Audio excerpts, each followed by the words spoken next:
Hi everybody.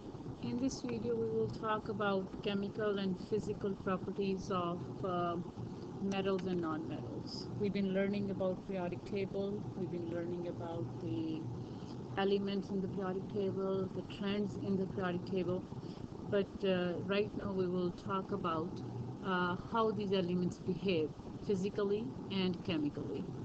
So let's start writing this. Alright, so physical and chemical properties of it starting on your book. It starts from page number 86. That's what I'm talking about. Uh, Physical and chemical properties. So as we know the periodic table, the periodic table has metals and nonmetals, and the group 1 is called alkali metals. So let's talk about the alkali metals.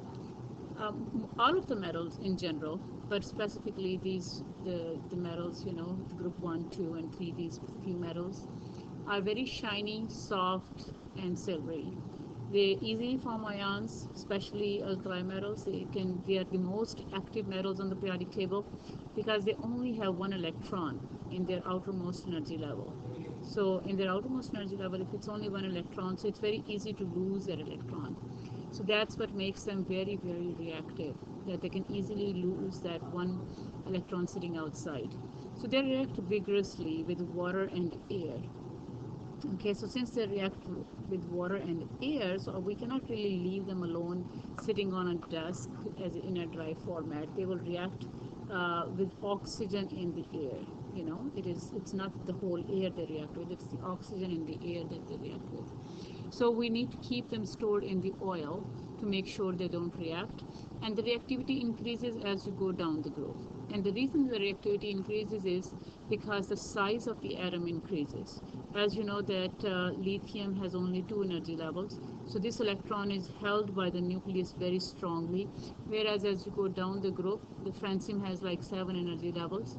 So this valence electron is sitting too far from the nucleus. So it's very easy to remove that electron. So ionization energy decreases. Since ionization energy decreases, the reactivity increases. So as you see here, reactivity is the function of their ionization energy. As we learned earlier on, ionization energy is the energy required to remove the electron. Okay? Energy required to remove the electron. So since the electron is too far from the nucleus, it's easy to remove the electron. So overall, in general, I would say that metals are very soft, shiny. You can even cut them with a knife. And we have to keep them in the oil to make sure they don't react because they can vigorously react with water and air. Speaking of that, how reactivity increases, if we talk about lithium, like lithium reacts with water, and it can react easily, but as I said, that lithium will be the reaction will be slow and steady. Okay, so it's going to react with water to make lithium hydroxide. All right, so same reaction. If I do the same reaction with sodium, it will be much vigorous, okay, than lithium. If I do the same reaction with potassium, it will be violent. Okay, it will be violent. If I do the same reaction with anything else, below potassium, which is rubidium or cesium, they will just explode. All right, so this is how it goes. So this is slow and steady. Okay, this is vigorous, this is violent, and this will explode. We don't talk about francium, okay, because francium, the nucleus is very unstable. The nucleus is very unstable, so we're not going to talk about the reactivity of francium. So when we talk about alkali metals, we're talking from lithium to cesium. So as I said, the reactivity increases. The reactivity increases as we go down the group. And it increases like seriously because I'm sorry for the interruption. So as I'm saying, the reactivity is increasing as you go down the group, and it is because ionization energy is decreasing, electronegativity is decreasing, and atomic radius is increasing. Alkali metals, let's talk about how metals react with water. So you take the metal and you put it into the water, you will see that it'll make a metallic hydroxide. Okay, and a hydrogen gas is released. So this is hydrogen gas. So you will see the bubbles that are being formed. All right. So this is since it has a hydroxide in it, so we will say it is a basic solution because when I put this hydroxide into water, okay, into water, it's going to ionize into OH and metal positive. So it's going to give me the hydroxyl ion, and that is a basic characteristic, okay, a characteristic of a base, that it gives me a hydroxide ion. So whenever you have to memorize this thing, that all of the metals, when they react with the water, they give us the metallic hydroxide. Okay, so metals make basic solutions, base solutions with water. Um, there are and the explosion comes from the hydrogen gas, but it depends on which metal it is. As I said earlier on, that metals are more active as you go down the group. The melting point of the metals decreases as we go down the group, and the same reason that metals have only one electron in the valence shell. So here is the nucleus, and if this is the valence shell, it's only one electron. So if all the metals have only one electron in the valence shell, then when they come close together, it's only one electron that is kind of bonding with, that is holding each other. So they're holding each other only with that one electron. And so the intermolecular force is not very strong. Okay, so the metallic bonding is not very strong. So I can easily melt them. I can easily separate those atoms. So that's why the melting point of the metals is it decreases, and it decreases down as you go down the group because of the size again. Because atomic radius increases, so the nucleus cannot really hold these electrons very well, and it can easily let it go. And the other reason is also it's the same thing, the nucleus is very well shielded. Again, let me explain the concept of shielding, that you have the nucleus in the center. So if you have energy levels around it, if you have a lot of energy levels around it, so the valence shell that is sitting here, the valence electron that is sitting here, there are a lot of electrons in between this valence electron and the nucleus. Okay, so this nucleus, the positive charge of the nucleus is shielded by these electrons. So the overall, the effective charge, the nuclear effective charge, I should say, is very little on this valence electron. Okay, so because of this shielding effect, because this charge is shielded very well. So more the electrons are in there between the nucleus and the valence electron, more the shielding effect is. Okay, so as I go down the group, since the size gets bigger, there are more and more electrons added between the nucleus and the valence electrons, the shielding effect increases. And because of that increase in shielding effect, the melting point decreases. They are also have very low density. Okay, so metals have very low density. Um, Let me explain more about metals before I go to halogens. So we talked about alkali metals in general, that they're shiny, soft, and it can easily react. They're very, very reactive. But let's talk about some reactions, because when it comes to the test, you have to explain things with chemical reactions. So the metals make oxides. Okay, metals make oxides. Oxides means they react with oxygen, and it's pretty simple reaction. Take sodium, you react it with oxygen, you get Na2O. You take potassium, you react it with oxygen, you get K2O. So metals react with oxygens to make metallic oxides. We call them metallic oxides. We will also talk about the oxides of nonmetals, and the oxides of nonmetals are much more complicated than the oxides of metals. So these oxides of metals are basic ionic compounds. I'm sure you know how to write the formulas of those. That sodium is +1, oxygen is -2. We crisscross it, so it is Na2O. So metallic oxides are ionic compounds, and these metallic oxides are very, very active when you put water in there. So they react with water. and when they react with water, they produce metallic hydroxides that I was explaining you before. So now if I take that sodium oxide and I react it with water, okay, it is going to give me NaOH, and this was the metallic hydroxide I was talking about.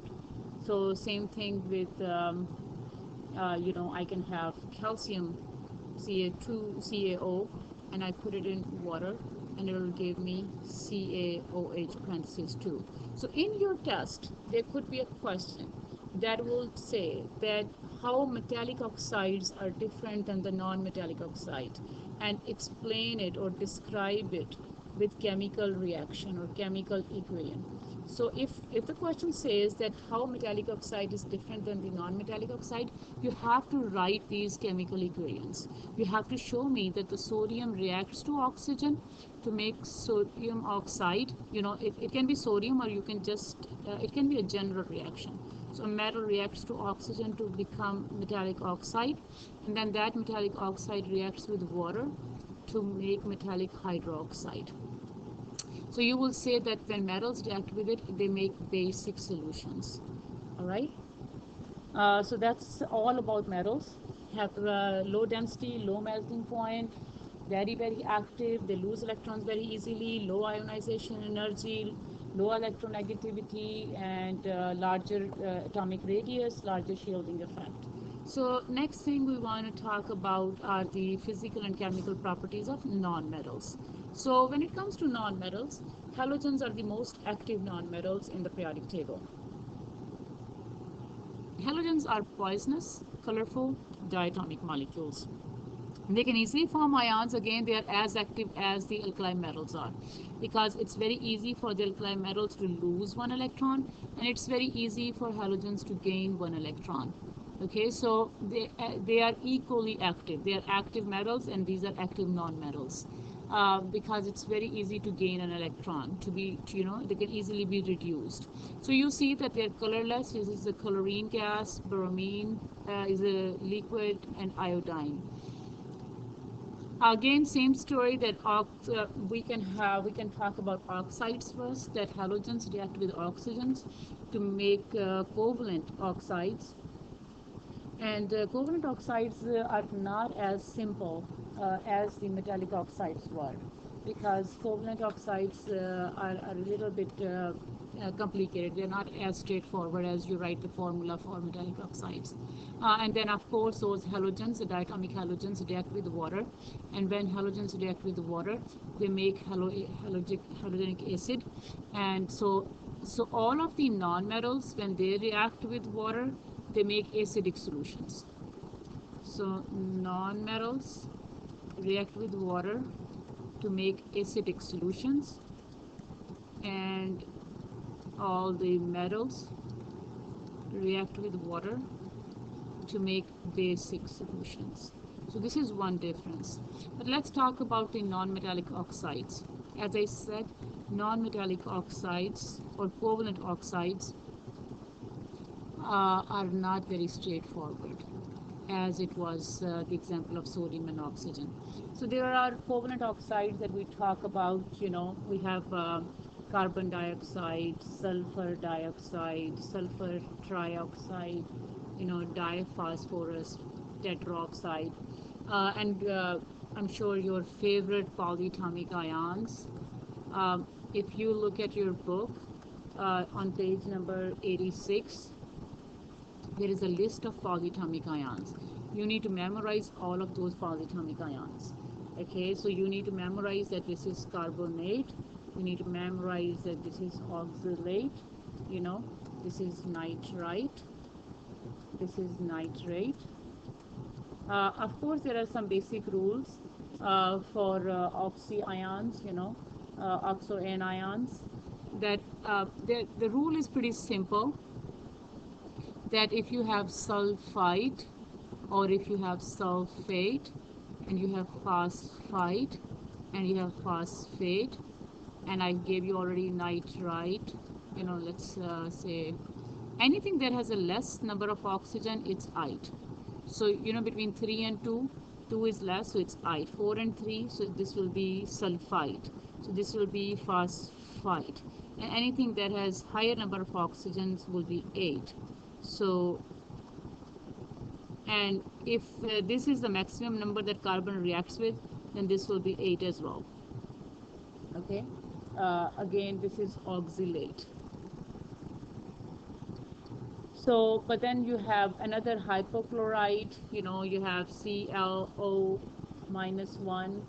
So if there is only, smallest number of ions, it can be prefixed by hypo and end with ite. So this is hypochlorite. Okay, and if it ends with ite, and if you have higher number of oxygens, then it ends with 8. So if you have more than one, then it is perchlorate, and if it is bigger than 3, it is simple chlorate. So you have to memorize all these ions to make sure you know how to name them. Basically, I mean, you can talk about simple rules, but most, I would say you have to literally memorize them. I mean, if you memorize sulfate, you can say the less number of oxygen will be ite, but overall you have to memorize them. So you have hypochlorate, perchlorate, or just perchlorite or chlorate. It gets complicated at some point, but if you memorize it, it'll be okay. So these are I was talking about the non-metallic oxides. Okay, as I said, they're not as simple as it was the metallic oxide, that you simply take the metal, react it with oxygen, and you have metallic oxide. Let's talk about these metallic oxide and you put them into water. So when you take the metallic oxide, for example, you take carbon dioxide and you put it into water, it is going to give you carbonic acid. Okay, carbonic acid. Why is it carbonic acid? Because it is coming from carbonate. So this is how we write the formulas of acids. So if you have sulfate and you react it with water, so it will be sulfuric acid. H2SO4, it will be sulfuric acid. And how to name these acids? All of the 8s, when they turn into acid, their name end with ake. So sulfate will make sulfuric acid, carbonate will make carbonic acid, phosphate will make phosphoric acid, and nitrate will make nitric acid, and all of the ites will turn into us. So if I have NO2 instead of NO3 and I react it with water, it becomes HNO2. Okay, so it will be nitrous acid. If I have NO3 and I react it with water, it will be HNO3. Okay, and it will be nitric acid. So there is a difference between us and ake. All of the 8s turn into ake and all of the ites turn into us. But again, going back to the oxides of the covalent compounds, there will be a question on the test that you have to differentiate the ionic oxides versus covalent oxides, and you have to write a chemical equation to explain your answer. So you have to give this equation that if I have a covalent oxide, a non-metallic oxide, I should say non-metallic oxide. So if it's a non-metallic oxide, when it reacts with water, it is going to give me an acid. So these solutions are going to be acidic. If on the other hand you have a metallic oxide and you react it with water, it is going to give you a base solution. So this is the difference between the metallic and non-metallic oxides. But there is another oxide that is kind of interesting oxides, and those interesting oxides are in the middle of the metals and non-metals. So if I have aluminum oxide and I react it with water, okay, it gives me sodium. I mean, it also reacts with sodium hydroxide. I'm also going to put some base in it. So this is another ingredient in there. So it is going to give me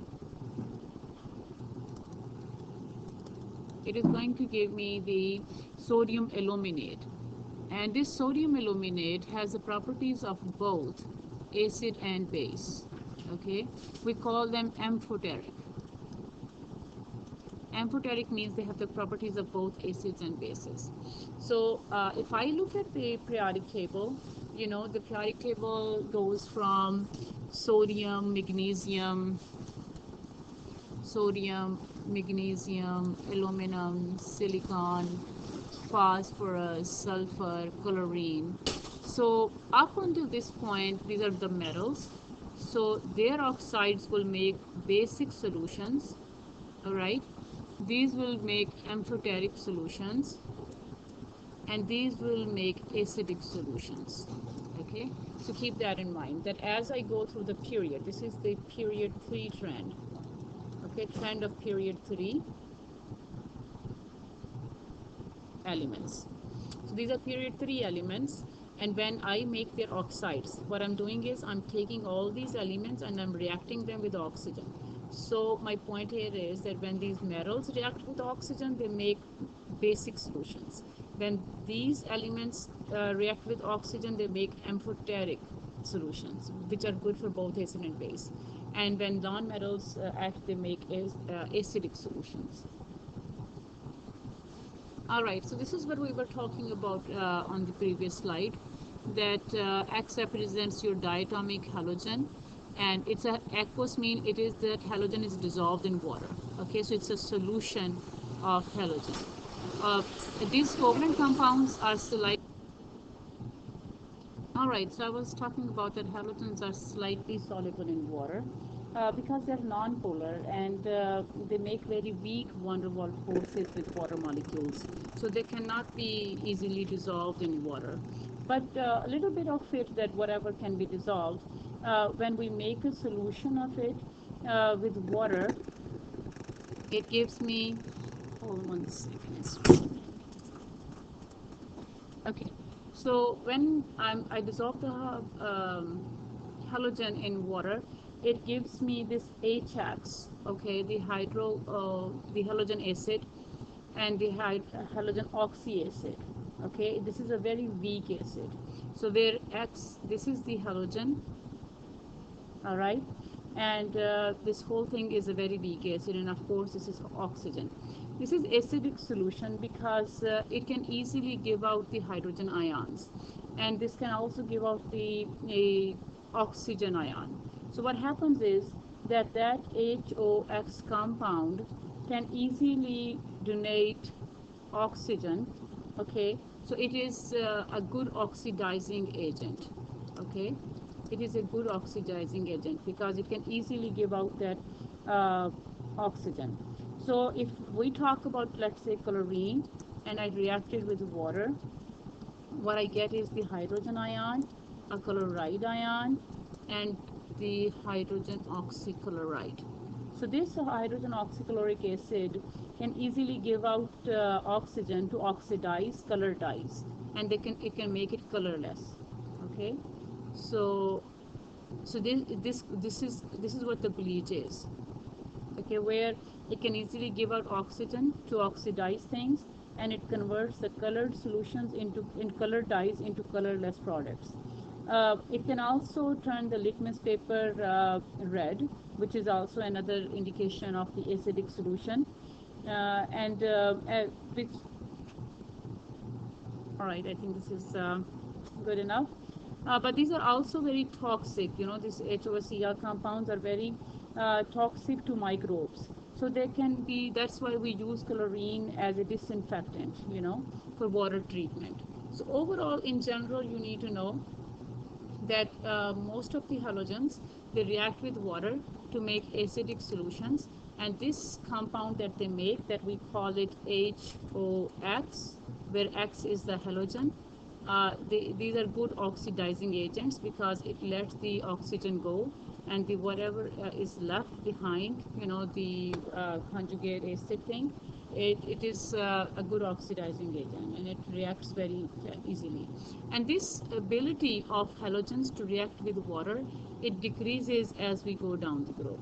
So fluorine is the most active halogen in that case, and as we go down the group for iodine, it is the least active halogen to react with water.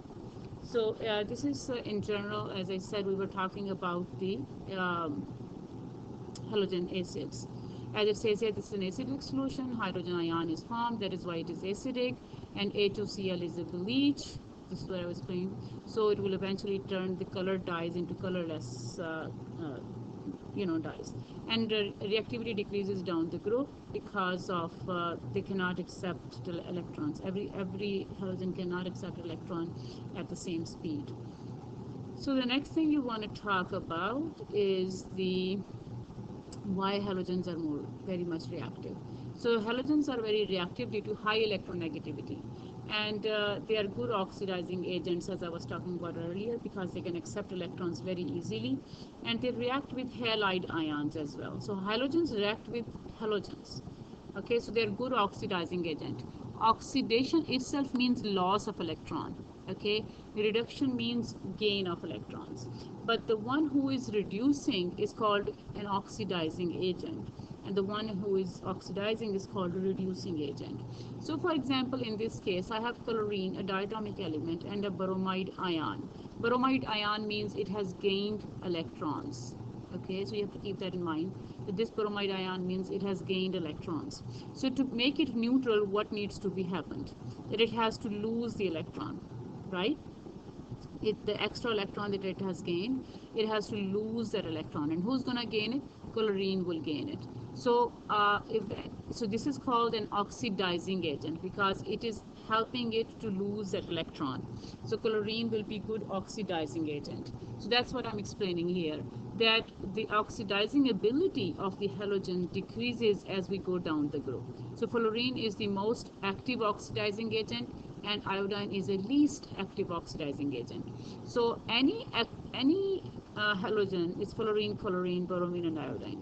Any halogen that is sitting underneath cannot oxidize the one sitting above it. Okay, fluorine can oxidize chlorine can oxidize bromine, and bromine can oxidize iodine, but can't go backward. Okay, so as you see that chlorine can oxidize bromine, and fluorine can oxidize iodine. But if I go the other way around, that if I take iodine and I want to oxidize chlorine, the reaction will not happen. Okay, so a good table is given at your on your page 88, that explains how halogens react with halogens, and how their ability, actually page number 89 I should say, that how their ability works. And also another thing I should correct here, as I was explaining this is also acidic. Let me make the correction right here. So it's only aluminum that is amphoteric. Silicon is acidic as well. As I was flipping through the slides, I saw that I made that mistake on it.